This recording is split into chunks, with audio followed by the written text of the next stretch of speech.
Perfecto.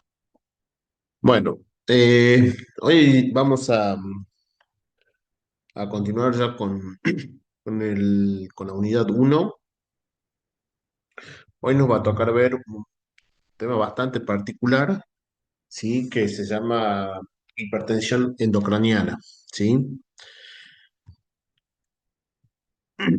Bueno, como yo ya lo había dicho, lo que se recomienda siempre cuando uno empieza a...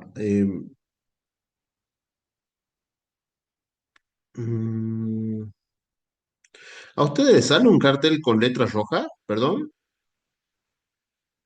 No, No, No no, sé, a mí me profe. sale uno y dice, No, profe. por favor, no sé qué de las ventanas, ahí se va, ahí se está yendo, ahí está. Bueno, como les decía, lo recomendable siempre cuando uno empieza a hablar de un tema nuevo, siempre es empezar con la definición, ¿sí? Y lo que nosotros estamos por ver ahora es bueno, justamente un síndrome que se llama síndrome de hipertensión endocraniana. Y como nosotros ya hemos visto un poco lo que era, qué es lo que es un síndrome, ¿sí?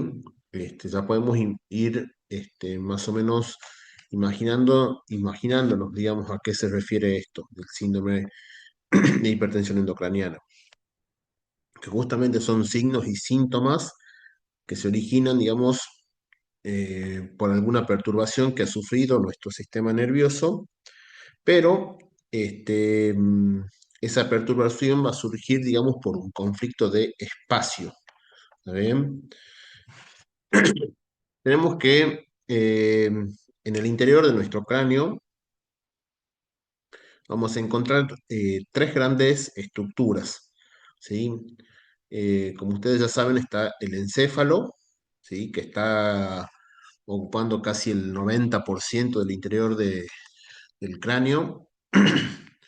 Y el otro 10%, digamos, va a estar repartido, digamos, con otras dos estructuras que son el líquido cefalorraquídeo, ¿sí? Y los vasos sanguíneos y la sangre. Si bien en el interior de nuestro cráneo eh, va a existir otra estructura que ya habíamos visto la semana pasada, que era, bueno, sí, la semana pasada, la anterior, digamos, hace 2 semanas, hemos visto meninges, pero bueno, son membranas muy delgadas, entonces su estructura es casi, que prácticamente ni se lo cuenta, digamos, como contenido en el interior del cráneo, ¿está bien?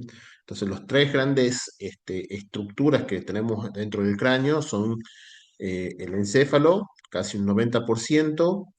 Luego sigue el líquido cefalorraquídeo, que tiene un 7-9%, y después ya el resto, que es un 3-4%, los vasos sanguíneos y la sangre, ¿sí? Estas estructuras que están adentro de ese cráneo van a mantener más o menos un volumen, o van a generar, digamos, como un volumen casi constante. Obviamente ese volumen va variando a medida que nosotros vamos creciendo desde niños hasta adultos, eso va a ir cambiando, pero ya cuando uno llega a la edad adulta, ya ese volumen se va a mantener más o menos constante. Y si es que ese volumen llegase a cambiar por algún motivo, ¿sí? O sea, si alguna de estas estructuras, como el encéfalo, el líquido cefalorraquídeo o el volumen de sangre, llega a aumentar, lo va a tener que hacer en detrimento de los otros componentes. A ver, para ustedes, ¿cómo podría aumentar el volumen de tejido nervioso del encéfalo? ¿Cómo podría aumentar ese volumen? ¿Qué se les ocurre?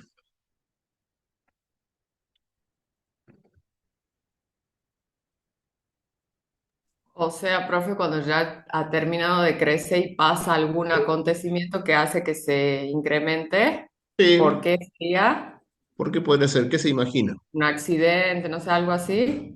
Sí, pero ¿cómo? A ver, explícate un poquito mejor. Podría ser, sí. por inflamación.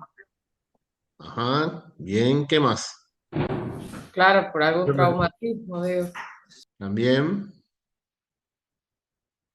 o puede ser por tumores, ¿sí? Cuando hay tumores, aumenta, digamos, la cantidad de tejido nervioso porque son células que se están dividiendo constantemente, ¿sí?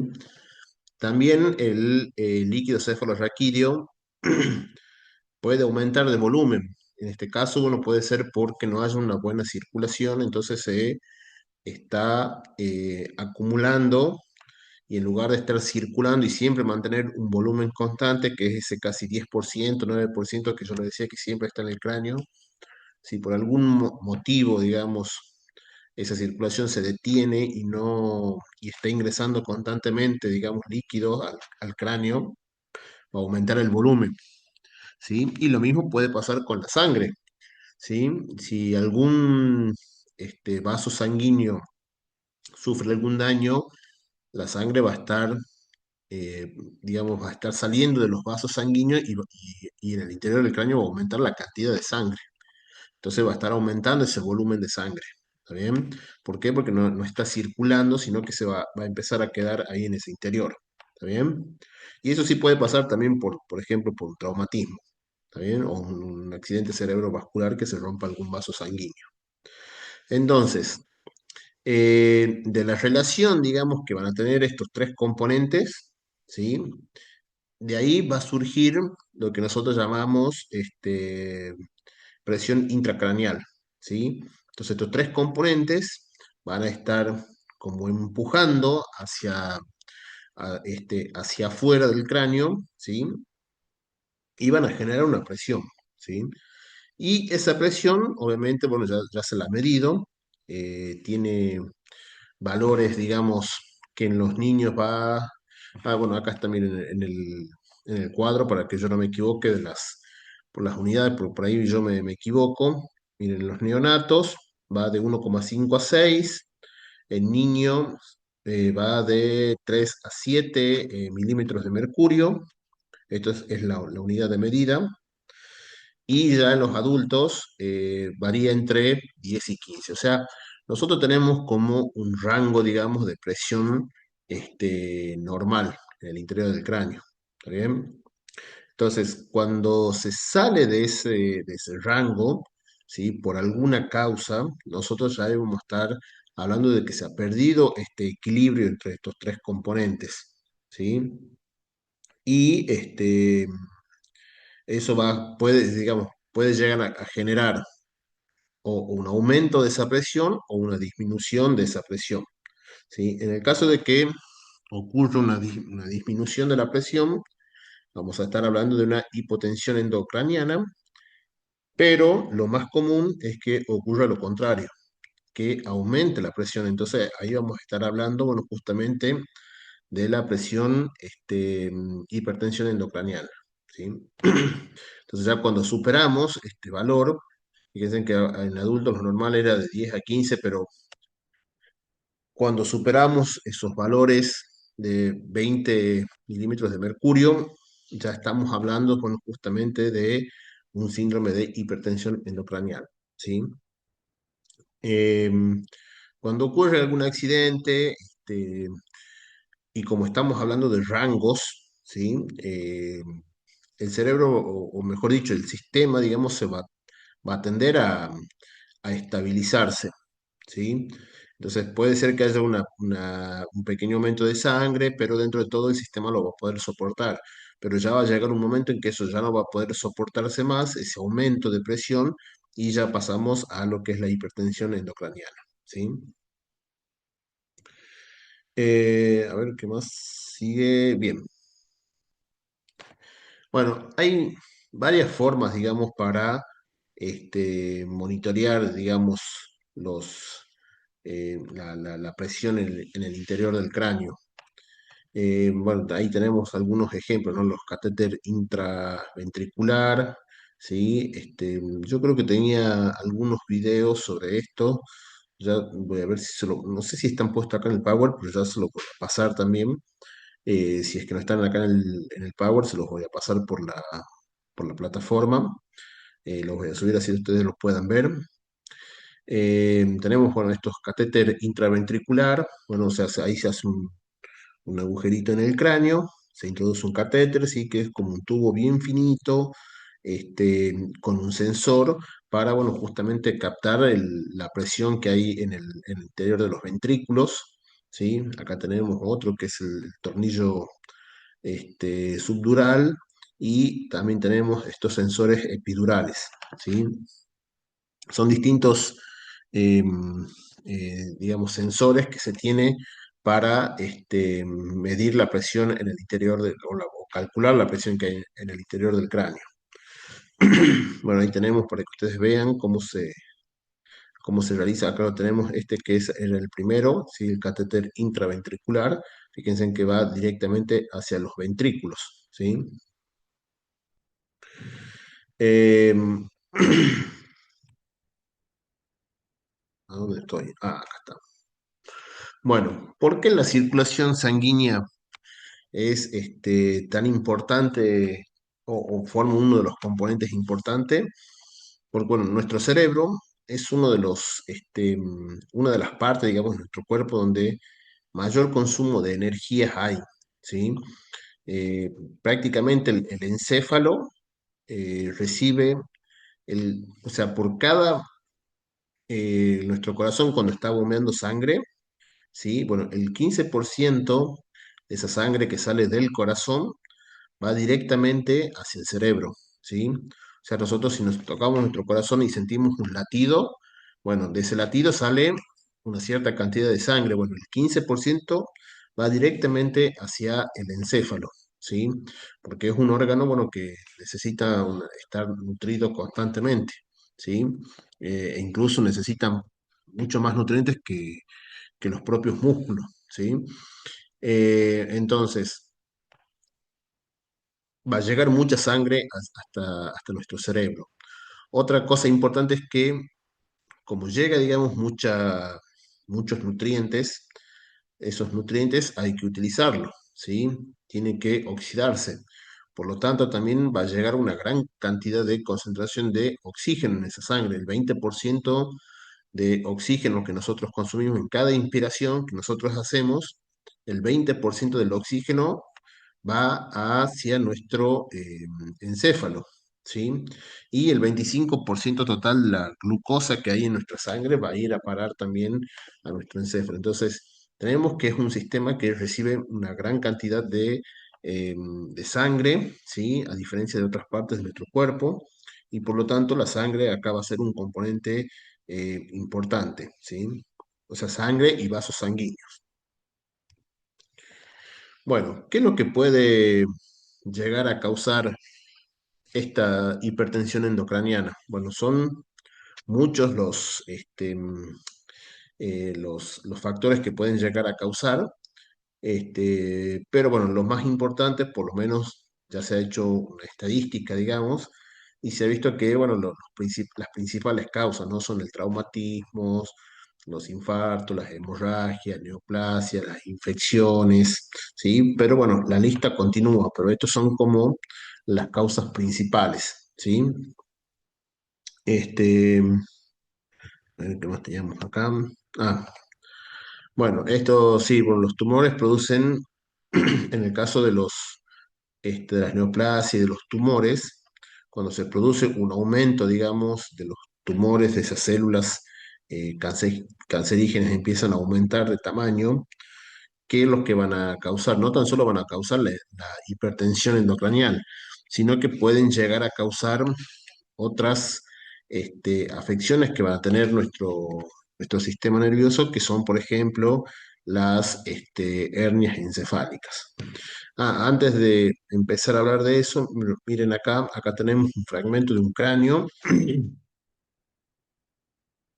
eh, y lo que estamos viendo acá, esto que parece una capa muy finita, ¿sí? Esto es parte de las meninges, ¿sí? Que están recubriendo al encéfalo, pero forman estas estructuras, digamos, que tienen nombres, ¿no? Acá tenemos, fíjense, esta parte se llama la tienda del cerebelo o tentorio, ¿sí?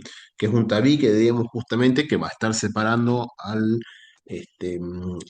los hemisferios cerebrales del cerebelo.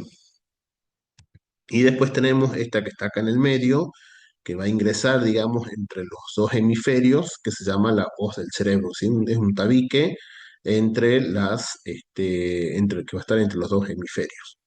Ya ahora vamos a explicar por qué he puesto eso. Bueno, esto está un poco... em, eh, esto no venía acá, perdón. Iba un poquito más adelante, pero bueno, ya estaba acá.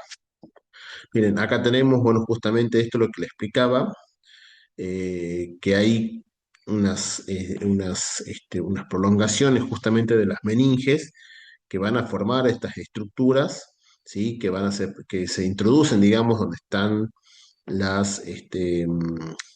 fisura esta interhemisférica, bueno, y entre el hemisferio cerebral y el cerebelo. Bueno, ahí tenemos la tienda, fíjense, y ahí tenemos las hoz del cerebro. Bueno, entonces, ¿qué sucede cuando los tejidos aumentan de tamaño o aumenta la cantidad de sangre o aumenta la cantidad este, de líquido cefalorraquídeo? Van a empezar a producir un aumento de presión y debido a que nuestro cráneo, digamos, es una estructura que no se expande, ¿sí? Entonces todos los tejidos empiezan a sufrir una presión. ¿Y qué es lo que va a terminar pasando si es que no se deja, digamos, de aumentar esta presión? Inmediatamente se pueden producir estos que se llaman hernias cerebrales, ¿sí? Bueno, básicamente son desplazamientos de tejidos, ¿sí? A través de pliegues y aberturas. Y acá podemos ver, bueno, justamente en estos dibujos, como por ejemplo un aumento en la concentración de sangre debido a alguna ruptura de algún vaso.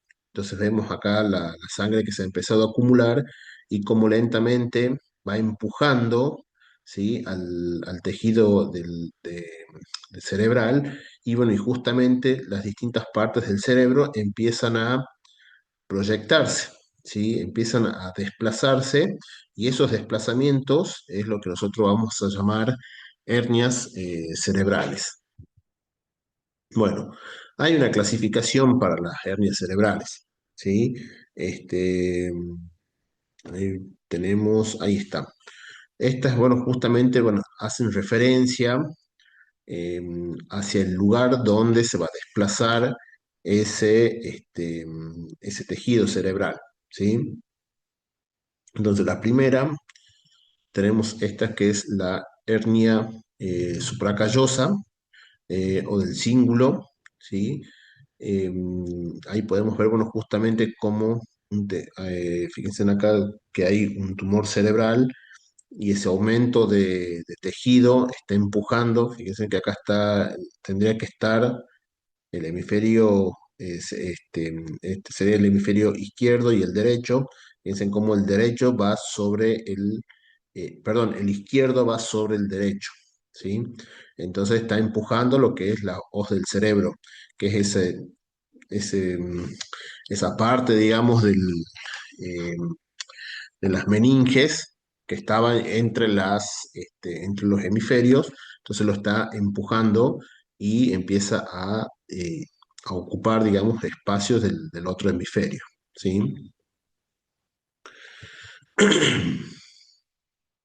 Bueno, puede darse, acá estamos viendo, bueno, justamente causados por un tumor, pero también puede darse por rupturas este, de vasos sanguíneos, así como estábamos acá, ¿ven? ¿Sí? Ahí tenemos un vaso sanguíneo que se ha roto, se empezó a acumular sangre o aquí, y vemos cómo, bueno, justamente las flechas nos están indicando hacia dónde va la presión y hacia dónde se va a desplazar ese tejido. Bueno, ahí tenemos todos estos son los principales vasos sanguíneos y fíjense en cómo van a irrigar prácticamente prácticamente a todas las áreas del cerebro, ¿sí? Bueno, otra hernia se llama hernia central o trastentorial, ¿sí? Que acá fíjense que el desplazamiento es hacia abajo, ¿sí? Fíjense, acá está el número 3, ¿sí? Como la presión va generando que el tejido, o mejor dicho, la presión hace que todo el tejido vaya hacia abajo. Bueno, va a afectar, bueno, justamente a estas estructuras que son los núcleos basales, ¿sí? Y a ver, a ver si estaba la otra acá. Perdón, ahí está. Ahí lo podemos ver mejor, miren, acá está la flechita, cómo va indicando cómo se van desplazando los, los tejidos. Profe, ¿Sí? una consulta. ¿Y estas hernias Sí. afectan de algún modo la motricidad o lo cognitivo o no? Sí, sí, sí, sí, sí, se afectan, hasta incluso pueden llegar a producir estados de coma y muerte. Es más, esta la que viene creo que es la temporal, sí, esta la temporal era la más peligrosa porque puede llegar hasta causar la muerte. Este se llama del uncus, ¿sí? Como este, bueno, el uncus es una partecita del lóbulo temporal. Entonces, cuando esa parte se comprime, bueno, ahí se comprimen varios, va a hacer que se compriman otros centros que pueden llegar a afectar al ritmo cardíaco, la respiración, y las personas pueden llegar a morir, ¿sí? Entonces, ahí fíjense en cómo acá está la herniación estoncal que va a afectar, bueno, al tallo encefálico. Fíjense hacia dónde va la presión. Eh, Me sigue, me sigue apareciendo acá, perdón, un cuadrito amarillo con unas letras rojas que me aparece y me desaparece y me está haciendo desconcentrar. Las letritas dice, favor alejar esta ventana de la aplicación compartida. No sé qué será. Bueno, después tenemos otro tipo de hernia que se llama de las amígdalas. También son bastante peligrosas, también acá se pueden llegar a producir muerte la muerte de las personas. Eh, entonces, la presión también es hacia abajo, hacia el agujero occipital y va a comprimir el bulbo raquídeo. Recuerden que toda esta parte, lo que es el tronco encefálico, ¿sí? Eh, como es el tronco encefálico, recuerden ustedes que es la parte, digamos, prácticamente que une el encéfalo, bueno, es una parte del encéfalo, pero está como uniendo al resto del encéfalo con la médula espinal.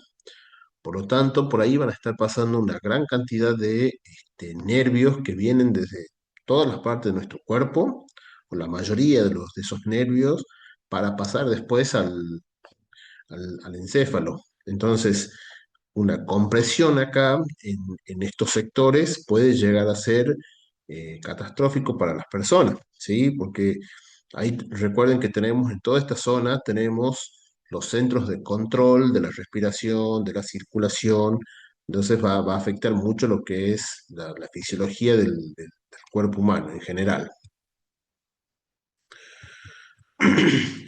Y no me acuerdo si esta es la última.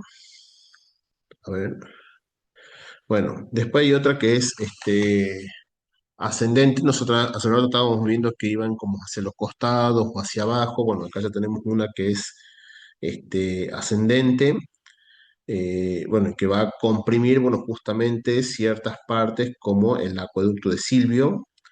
Eh, Recuerden que el acueducto de Silvio, que eso, por eso yo quería pasar antes lo de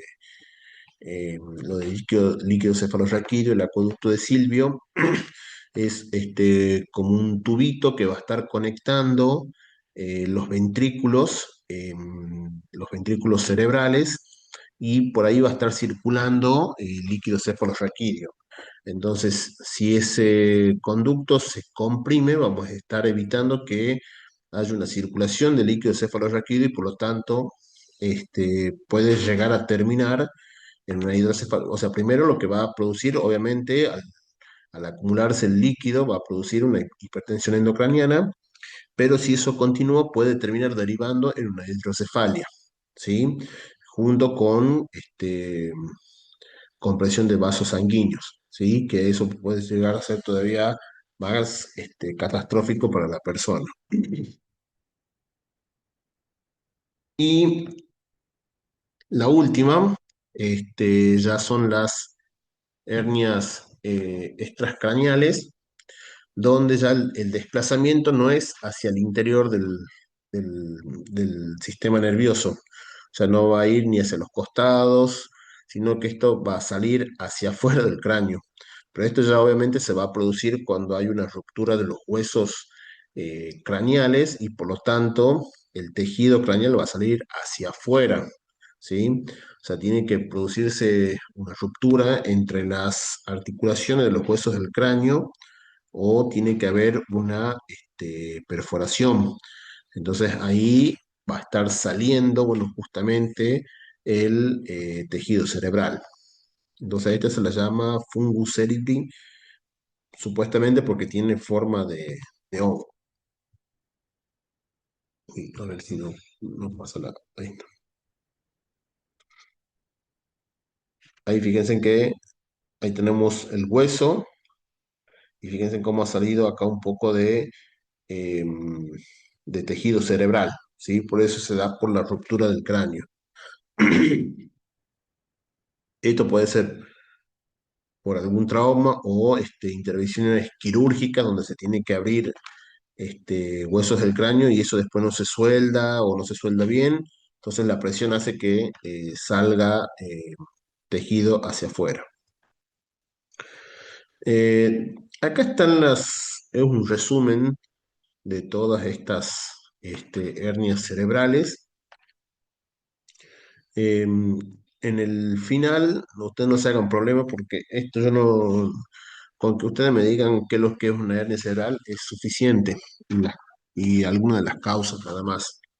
Los que sí, los que rindan libres, si alguna vez quedan libres en esta materia, esto sí, sí se les pregunta las definiciones, ¿sí? Pero cuando uno ya regulariza la materia, no, no vamos a ahondar, digamos, en esto, pero sí saber, bueno, que por lo menos una hernia cerebral, que es una hernia cerebral, y algún ejemplo, o sea, no hace falta que lo sepan todos, salvo que ustedes elijan este tema para dar el final, y ahí sí van a tener que explicarlo mejor. Bueno, ay, perdón que estoy con la garganta un poco tomada. Eh, ¿Qué otro tema tenemos acá relacionado con lo que es la hipertensión endocranial? Los edemas, ¿sí? ¿Alguno sabe qué es lo que es un edema? ¿Alguna vez alguien ha sufrido un edema?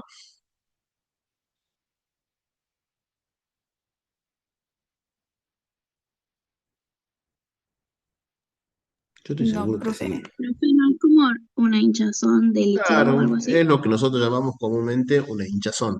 Ustedes, por ejemplo, habrán visto cuando un changuito, iba a decir, pero un niño se golpea la cabeza y se le hace el chichón. Bueno, ese que se le pone como una piel bien estirada y uno lo toca y está caliente. Bueno, eso es una acumulación de líquido. Entonces, esa acumulación de líquidos es lo que se llama edema. Entonces, eh, los edemas cerebrales obviamente se van a dar en el cerebro, ¿sí? Y esa acumulación, digamos que es anormal de ese líquido, ¿sí? ¿Qué es lo que va a provocar? Un aumento, bueno, justamente de la presión intracraneal y por lo tanto puede llegar a terminar derivando en este síndrome de hipertensión endocraniana. Eh, y esto generalmente se manifiesta, digamos, por síntomas bastante particulares, como por ejemplo el dolor de cabeza, alteraciones oculares, convulsiones y como caso más extremo, digamos, las personas pueden llegar a entrar en coma por culpa de ese edema, ¿sí? Pero bueno, lo importante es que este, no es una enfermedad del edema, sino que es la causa o la manifestación, digamos, de algo que ha pasado en nuestro cuerpo, ¿sí? Eh, y eso, bueno, ¿por qué se da ese aumento anormal de líquido? Este, y básicamente es agua, digamos, agua y sodio, ¿sí? A ver si tenemos acá los...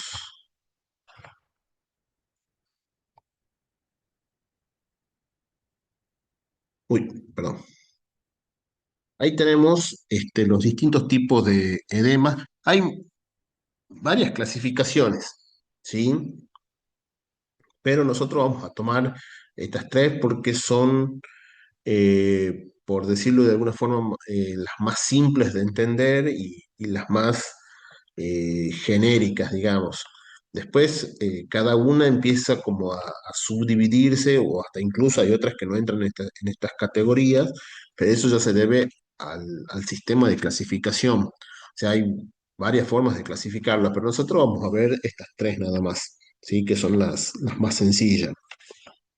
Entonces tenemos esta que está acá, que se llama vasogénica, o sea, esto ya el nombre mismo lo está diciendo, o sea, que se origina, génico es de origen, de génesis, de origen, y vaso, bueno, justamente porque estamos hablando de vaso sanguíneo. Y en este caso se va a dar porque estos vasos sanguíneos empiezan a aumentar su permeabilidad, ¿sí? O sea, a través de los vasos sanguíneos empieza a salir líquido, ¿sí?